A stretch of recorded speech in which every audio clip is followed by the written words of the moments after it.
সন্দেশখালীর ঘটনা পরিকল্পিত। বিজেপির মণ্ডল সভাপতির ভিডিও ভাইরাল হতেই চাকদার সভা থেকে সুর চড়িয়েছেন মমতা বন্দ্যোপাধ্যায়। বিজেপিকে আক্রমণ করে বলেছেন, ভালোই নাটকের প্লট তৈরি করা হয়েছিল, কিন্তু আসল তথ্য ফাঁস হয়ে গিয়েছে।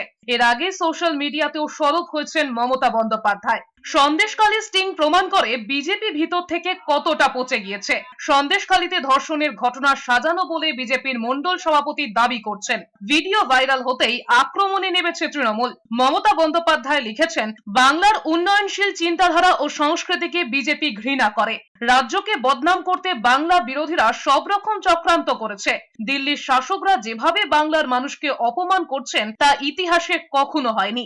বাংলা কিভাবে দিল্লির ষড়যন্ত্রকারীদের বিসর্জন দেয়, ইতিহাস তার সাক্ষী থাকবে। সন্দেশখালী নিয়ে ভালো নাটক তৈরি করেছিলেন, আসল তথ্য ফাঁস হয়ে গেছে। আমি অনেক দিন ধরেই আপনাদের বলছিলাম এটা পরিকল্পনা এবং বিজেপির তৈরি করা নাটক। সন্দেশখালী স্টিং দেখে তিনি স্তম্ভিত বলে সোশ্যাল মিডিয়ায় পোস্ট করেছেন অভিষেক বন্দ্যোপাধ্যায়। বঙ্গবাসীর দেখা উচিত বিজেপি কিভাবে বাংলাকে বদনাম করছে।